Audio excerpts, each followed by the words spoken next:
Hey, what's up, everybody? I'm John Miller, and this is How the Hell Did We Get Here? A U.S. history podcast.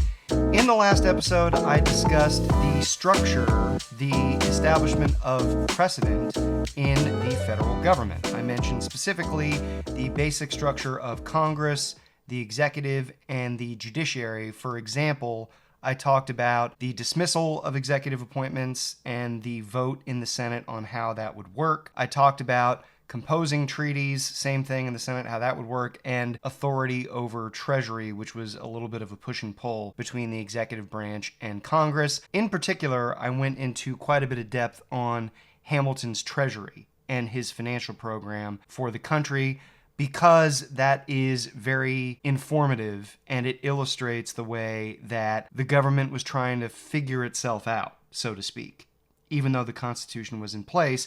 And it set up a key contest or battle or argument over how the Constitution was going to be interpreted from that point forward. Would there be a loose constructionist interpretation of the Constitution, which would allow the federal government to expand significantly and do things that are not explicitly stated in the Constitution? Or would there be a strict constructionist interpretation of the Constitution, and the federal government would then be limited to what is explicitly stated in the Constitution? Ultimately, Hamilton and the loose constructionists won, in particular in the case of the Bank of the United States, which did go forward and allowed Hamilton to do a lot of the things that he, as Secretary of the Treasury, wanted to do, even though Washington, as I discussed, was very on the fence about it and ultimately did decide not to veto the Bank of the U.S. after careful consideration and after even composing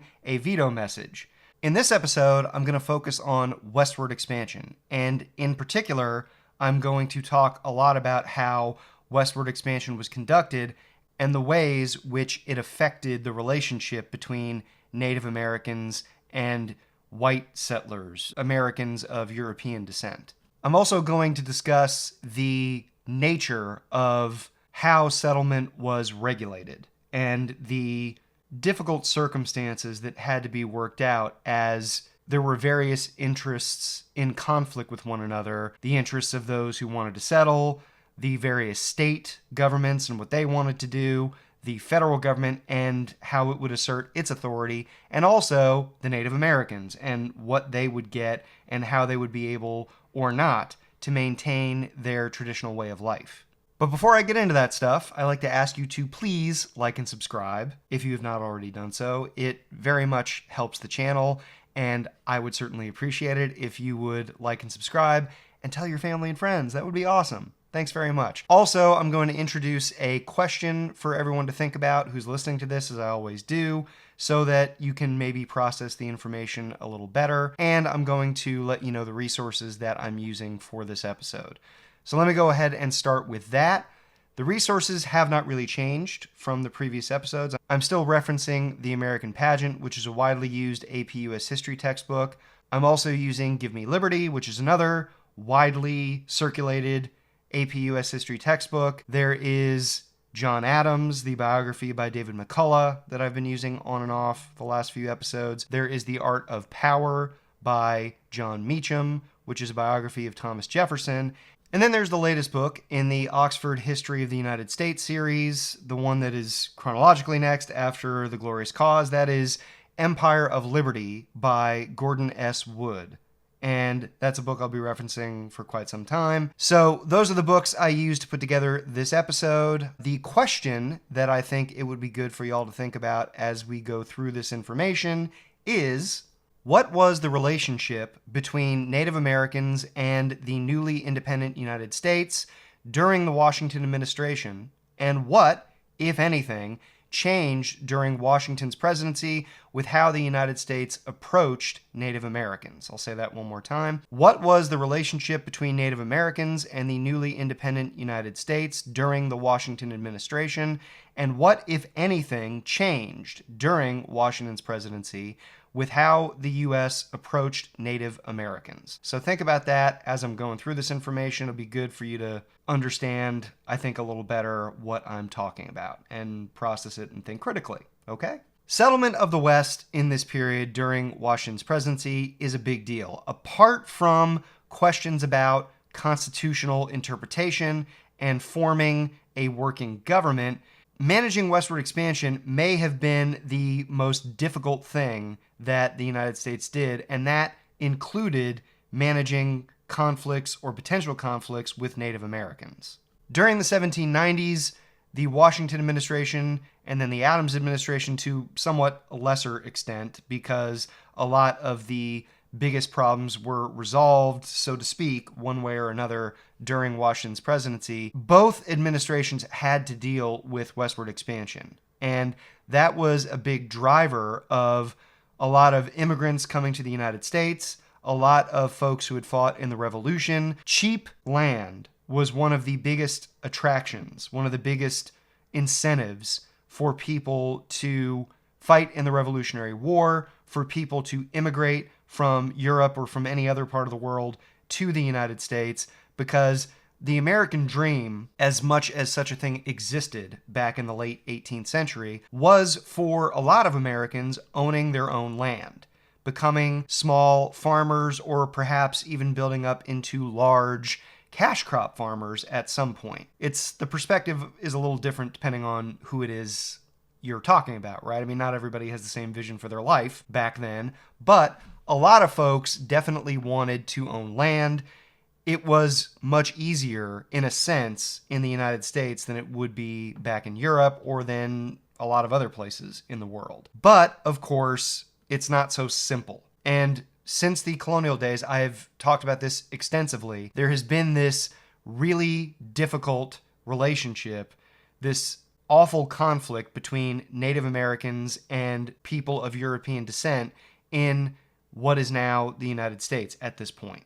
The relationship got off to a bad start as soon as the first settlers came in, because they wanted the land that Native Americans had inhabited for centuries at that point. There are very different cultural values for Native Americans and people of European descent. They look different, they live differently, and it was just very difficult for both of them to imagine things from the other's perspective.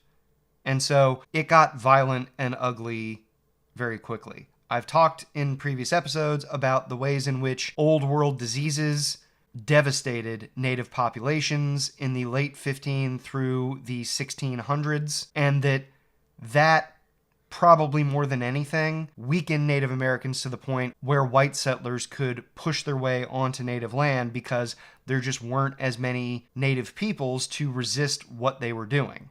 That dynamic continued after the Revolution was over. You might remember, too, that the British had attempted in 1763 to stop, at that point, colonists from going west of the Appalachian Mountains with the Proclamation of 1763. The British were trying to regulate westward expansion and trying to be respectful of Native Americans, mostly because they wanted to stem any conflict that might happen and that would disrupt their quite prosperous, their quite lucrative trade with Native Americans. So it wasn't like the British were acting out of altruism when they tried to stop their colonists from going westward and taking native lands. They were operating out of self-interest.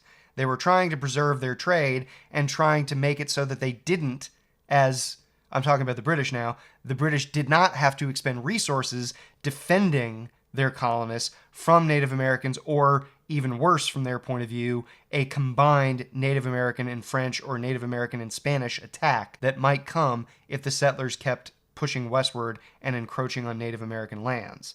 So the British had attempted to stop that westward expansion. It failed miserably.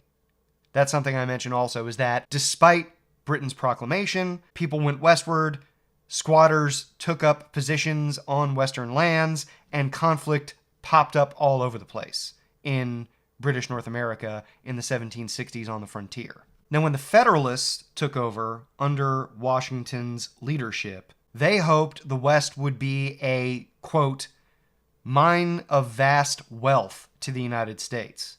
It was a way, selling off western lands was a way to make a lot of money for the government, to pay off the substantial debts that the government had taken on during the Revolution, and because of Hamilton's decision, his leadership in paying off all of that debt, both the national debt and the state debts, at par, and not to try to negotiate it down. So there was this tremendous amount of debt, and the Federalists, including Hamilton, including Washington, and a lot of the leadership there, they hoped that they could make a lot of money to pay off that debt by selling off this western land to investors or to those who wish to move out there and start up their own farms or homesteads or what have you. Madison even went so far as to mention this specifically in Federalist number 38, talking about how people from the Atlantic seaboard, or especially immigrants, would come to the United States, buy land, investors, speculators, basically, would buy land out west, and that money would help to pay off the debt and stabilize the American economy. And the settlement, of course, would then bring new resources to the United States and greater population. And all of that would be good from the point of view of Federalists and from somebody like Madison, who was a Federalist, but later kind of transitioned to being a Democratic Republican. I'll get into that in the next episode. Above all, the Federalists hoped that this would be done in an orderly fashion, that they could regulate it somehow, that it would not be the Wild West, so to speak, of squatters going out there and saying, that's mine, and then there being this conflict that would inevitably pop up between Native Americans and the squatters, and that would lead to a whole cycle of violence once somebody struck at somebody else first, whether it was the Native Americans attacking the settlers first, or more frequently, the squatters attacking Native Americans for one reason or another. But it was nearly impossible to regulate the movement of people westward in the 1780s as new immigrants and those already on the frontier went further west to become squatters who had no respect for Indian rights, federal treaties, or legal processes of land acquisition. These squatters just wanted to go west and do their thing, and they didn't give a shit what anybody tried to tell them to do, and they certainly didn't care what Native Americans thought. The national government wasn't really in much of a position to stop this or to limit it or to even try to set any basic rules for how it would work, because the national government was so impoverished and had so many other issues to deal with. It just did not have the resources to try to tell these people who moved out onto the frontier or moved further out onto the frontier from positions already on the edges of the new United States territory. It just didn't have the resources to send, troops. It didn't have any way to police any of this, because that would have required a military force of some kind or a police force of some kind, and the manpower and the money didn't exist really for the new federal government to take this on. The one concrete accomplishment of the Articles of Confederation government, apart from seeing the United States through the Revolution, was probably the Northwest Ordinance of 1787, which has to do with managing the land out west. That is, the Northwest Ordinance of 1787, did a lot to resolve the initial problems of establishing United States authority up to the Mississippi River, and it proposed a process for incorporating the new territories as states on equal footing with the existing states. This had been kind of a problem with European empires as they expanded. New states and citizens, according to the Northwest Ordinance, would have the same legal rights and political rights as citizens of the original 13 states. In the European colonizing efforts, the colonists were almost always treated as inferiors, as lesser than. It's something I spent a lot of time talking about when I talked about what led to the Revolution. The fact that the colonists felt, and really were, if you're looking at it in a realistic, unbiased way, treated as legally and politically inferior to people in Great Britain. And that is a mistake that the new federal government, that many leaders of the previous government under the Articles of Confederation and leaders in state governments realized they didn't want to repeat. They did not want to treat any new states, new citizens, as lesser than, if for no other reason because they knew the conflict that it would cause, and they'd been there before. And that experience helped give them perhaps a little bit of empathy for people who might be going west and starting new states. Now, not everybody was of one mind about this. There were founding fathers, John Jay comes to mind, who were suspicious of the West and worried about the potential power that Western states might wield. And he, Jay, and some others wanted to try to arrange some kind of legal order in which those folks would not be able to overwhelm the existing population on the East. Now, it turns out that he was maybe not realistic about how much power people in the West would hold, but it's something he feared, and it's something others like him feared. Despite that, the Articles of Confederation government managed to put together the Northwest Ordinance of 1787, which, as I said, put the new states on equal footing legally and politically with the already existing states. For a time, these territories would be governed as territories a little dictatorially. I mean, that's overselling it. That's being overdramatic, saying it's dictatorial. But these federal governors would manage the territories, and they would be appointed rather than elected. So, in a sense, it's not totally democratic the way that the state governments of the original 13 states and the federal government are, because those folks, for the most part, are elected. Not in the federal government as much, but certainly at the state level. Prior to the Northwest Ordinance, there was a chaotic mixture of large speculators and squatters that made various attempts to settle the Old Northwest. And when I say the Old Northwest, I want to make this clear now because I'm going to refer to that a bunch of times going forward in this episode. I am talking about Michigan, Indiana, Ohio, Illinois, what we would now call the Midwest, those states. That is the Old Northwest, that area of the country. Because at this point, if the United States stops at the Mississippi River, which it did, according to the Treaty of Paris, that is the Northwest of the country. So it's called the Old Northwest. It's why Chicago has Northwestern University, because at one point, and for quite some time, that was the Northwest of the country.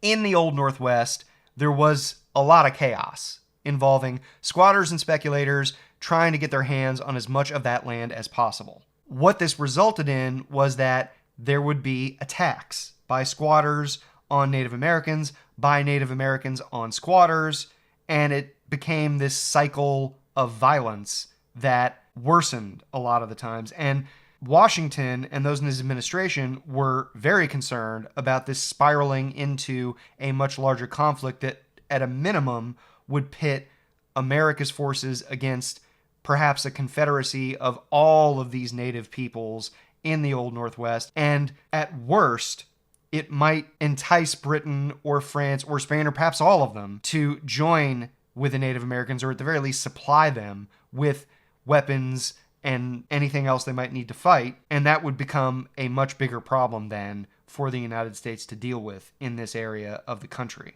There was already, before the Revolutionary War was even over, and certainly immediately after it was over, a lot of bad blood between white settlers, squatters, and Native Americans. Mostly that comes from the fact that Native Americans, as I have discussed before, saw correctly, as it turned out, that their fortunes were better off with Great Britain in charge of North America than with the United States as an independent country.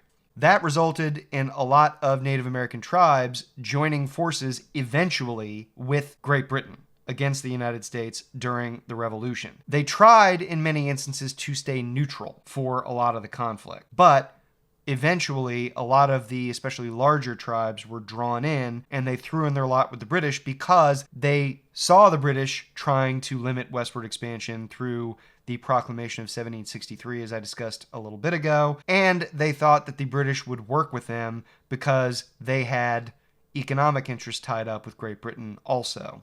A lot of the tribes, 4 out of the 6 Iroquois tribes, the Mohawk, Onondaga, Cayuga, and Seneca, they all joined with Great Britain to fight the revolutionaries. The Cherokee, Choctaw, and Creek in the southeast eventually joined up with Great Britain to fight against the revolutionaries. The Delaware/Lenape, it's 2 different names for the same tribe of people, they fought with the British eventually, although they were split, as were the Cherokee, I should mention. The Cherokee did not all universally side up with the British. There There were some who did side up with the British. There were some who tried to stay out of it. The Shawnee and Miami in the Old Northwest signed up to fight with the British. And then the Mingo and Wyandot, I'm not sure if I'm saying that right. It's Wyandot. The Mingo and I'm going to say Wyandot in the Great Lakes region, they fought with the British as well. And that meant that a lot of people, especially on the frontier, where the fighting got very fierce in 1782 after Yorktown, the big defeat of the British, the fighting actually got worse on the frontier. The year after that victory was won, and the war was basically seen as over by most everybody who was realistic about it in Great Britain. They knew they were defeated. But that didn't stop Native Americans from trying to handle their business against the squatters, the white settlers, and various other American forces on the frontier. And that then, of course, meant reprisals against Native Americans, and in many cases led to attacks against Native Americans who had even sided with the United States in the fight.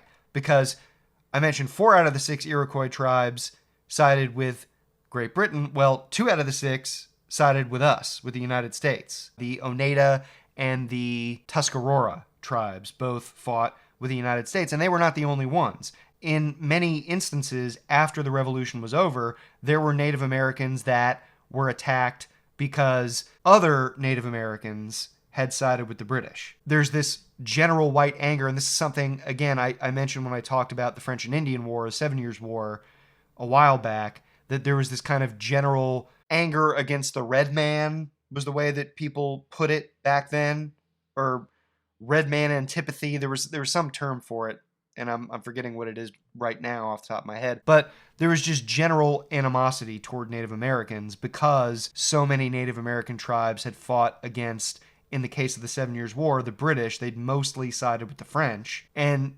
now, at this point that I'm talking about, in the post-revolutionary period, there's a lot of anger against Native Americans who mostly sided with the British against the United States. So everybody, all the Native American tribes, had to experience the wrath of angry white people who thought that Native Americans all over the place were against them and were not great at differentiating one tribe from another, as you might imagine. There's a way in which white people in this country have been and still kind of are not really great at separating one group of people from another. Say, I don't know, Iranian people from Syrian people, let's say, or, I don't know, Pakistani people from Indian people. Well, the same problem existed back then. There wasn't a lot of patience for trying to determine, are these the Native Americans who fought with us, or are these the Native Americans who fought against us? And a lot of squatters and settlers on the West didn't try to figure out, oh, are these the Shawnee who fought against us, or are these another tribe who fought with us?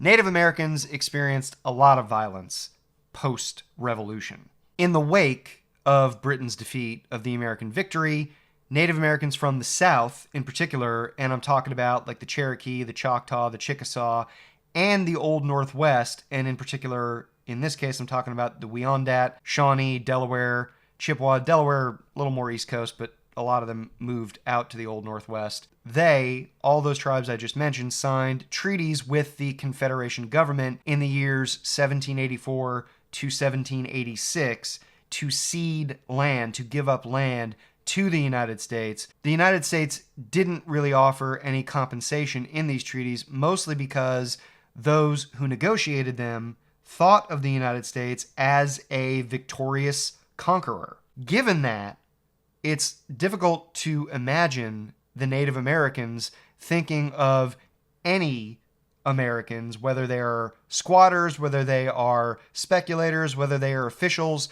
from the federal government or from other state governments, as anything other than conquerors, and to be pretty hostile toward them. It just sets up for failure the relationship between Native Americans and white folks. But by 1787, given what I just said, many Indians had repudiated these treaties, as the weak Confederation government couldn't hold back squatters and couldn't stop state governments, say the Georgia government or the New York government or the North Carolina government, from ignoring the treaties with the Confederation government, as they both, whether I'm talking about squatters or state governments, took Native American land in various ways. You get that? So Native Americans looked at what was going on, seeing state governments and squatters violate the treaties that they had signed with the Articles of Confederation government, and said, fuck this. All right, all bets are off. We're going back to being hostile again.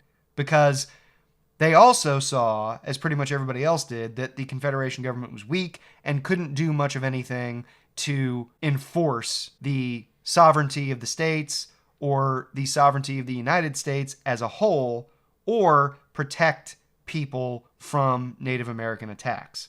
And it's one of the reasons that I mentioned as I went through and discussed the Constitution, why so many folks felt that a stronger national government was necessary. Because this government, under the Articles, could do nothing to calm the relationship between Native Americans and white people, or protect white people from Native Americans. As Washington took over and began to run his administration, he wanted to change a lot of this, these dynamics that were so destructive. And he wanted to do it by working peacefully with Native Americans to purchase their land. He and his Secretary of War, who functioned for a while as Secretary of State while Jefferson was off in Europe, on his way back from Europe, Jefferson would become the Secretary of State, but it took him a while to get back to the United States from being abroad. So it was Washington and Knox who wanted orderly settlement of the West, which meant curbing the behavior of some of the state governments and the squatters to avoid war with the Native Americans. And Washington and Knox took an approach that would become a lot more common and popular in the late 1800s, and I'll talk about that whenever it is I finally get there. Washington and Knox talked about assimilating Native Americans. That is to say, they wanted Native Americans to become more like white Americans. They wanted to ingratiate Native Americans into United States society and make them like other European-descended members of the American public. They, Washington and Knox, looked at this the way that some other philosophers had talked about the advancement or the evolution of human society. Washington and Knox wanted to help the Native Americans graduate effectively to the next stage of human civilization, the next stage of human development, if you want to call it that. And there's this 4-stage theory of human development that is very popular in the late 18th century. It's kind of an Enlightenment-influenced idea that was put forward by people like Adam Smith of the Wealth of Nations, the sort of OG capitalist, John Millar, Adam Ferguson, Lord Keynes. These are all like social philosophers, economists that put forward this idea of this 4-stage theory of human development. That is, stage 1 is hunting and gathering, stage 2 is pasturage, so pastoralism, raising animals effectively, then agriculture, then commerce eventually. That's the broad strokes with which these guys painted it.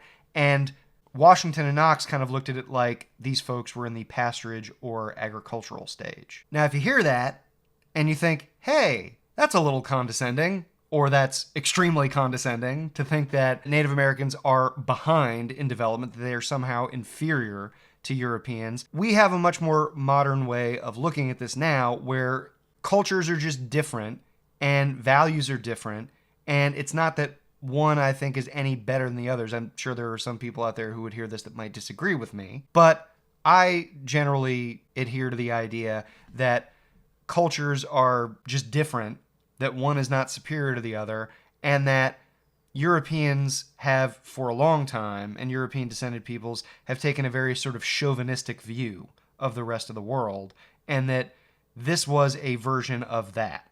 That even with good intention, like Washington and Knox had, of trying to stop the slaughter, of trying to stop the violence between whites and Native Americans, even though they looked at that from a kind of noble point of view of trying to be decent and reasonable, Knox, in fact, referred to Native Americans as the original holders of the land and said that their status as such must be honored, that they need to be respected. And he and Washington both talked about the fact that paying them for their land would be a hell of a lot better and cheaper long term than trying to take it from them. It's still going to rub a lot of people the wrong way to hear Native Americans discussed as somehow inferior to whites and their culture as somehow inferior. And I get that. And I am sympathetic to that. And I agree with that. I don't think it does anybody any good to look at somebody else's culture and say, that's not as good as mine, or that's, you people are lower than me, or you're lesser than I and my people are. But that's how they thought of it. And certainly, I think you would have to say objectively, it was better than kill them all and we'll sort it out later, which some folks didn't seem to have as much of a problem with. So Washington and Knox begin this process of trying to negotiate the purchase of Native American lands from these different tribes. The Creeks in what is now Georgia negotiated a treaty with the U.S. government in 1790 that ceded 2/3 of their land and guaranteed them the rest. So they gave up 2/3 of their land in order not to be challenged about their possession of the remaining third of it. The treaty, however, was violated almost immediately by speculators as they bribed state officials in Georgia to allow them to sell Creek lands. And this led to the biggest land scandal in American history, the Yazoo scandal, where a bunch of Native American land was sold illegally, violating federal treaties, and found its way into the possession of speculators in most of the Southeast. And unfortunately for the Washington administration, it wasn't in a much better position than the Confederation government had been to enforce any of these treaties. And this is something that the Washington administration just didn't acknowledge as it was trying to carry out this new policy. They didn't want to admit in 1789, 90, 91 that they could have a lot of trouble actually carrying out this policy because squatters had no intention of abiding by what the federal government was doing with Native Americans. And a lot of land speculators, as demonstrated by this scandal I'm talking about, the bribery of state officials and so forth to get a hold of this land, they weren't really on board either, and neither were a lot of these state officials then, obviously, because they wouldn't have taken the bribes if they were willing to go along with this policy that the Washington administration was trying to implement. So it didn't slow down the rush of settlers to the frontier. The numbers swelled, conflicts grew,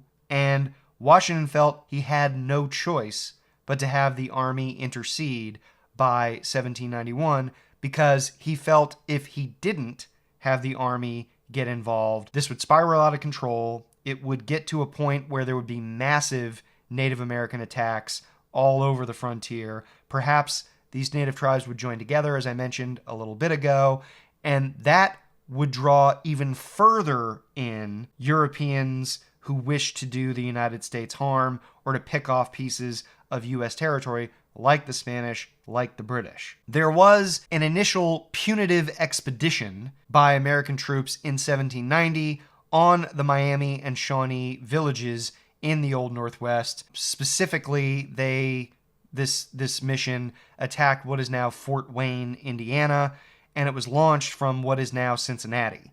The Army, however, didn't do all that well. Though it ended up killing about 200 Native Americans, the soldiers lost about 200 people as well, and they were forced to retreat. And it was pretty embarrassing, both for the military force itself and for the federal government and the Washington administration to have this happen. Then there was another punitive expedition launched against the Miami Confederacy Indians in 1791 under General Arthur St. Clair. The Miami chieftain Little Turtle surprised St. Clair and overwhelmed his poorly organized forces in the worst defeat of U.S. forces by Native Americans in American history. So you had one pretty embarrassing defeat followed by a catastrophic defeat, literally the worst in U.S. history, by the Miami Confederacy of American forces.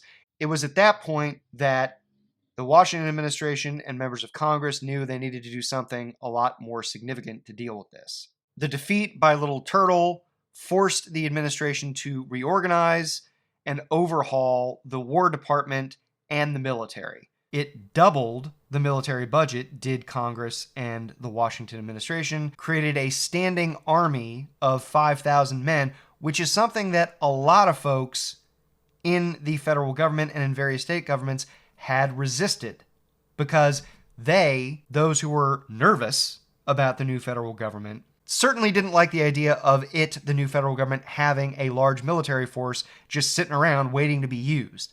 That, in the view of a lot of people who were suspicious of the federal government, was just a recipe for tyranny, for the federal government to truly become an autocracy.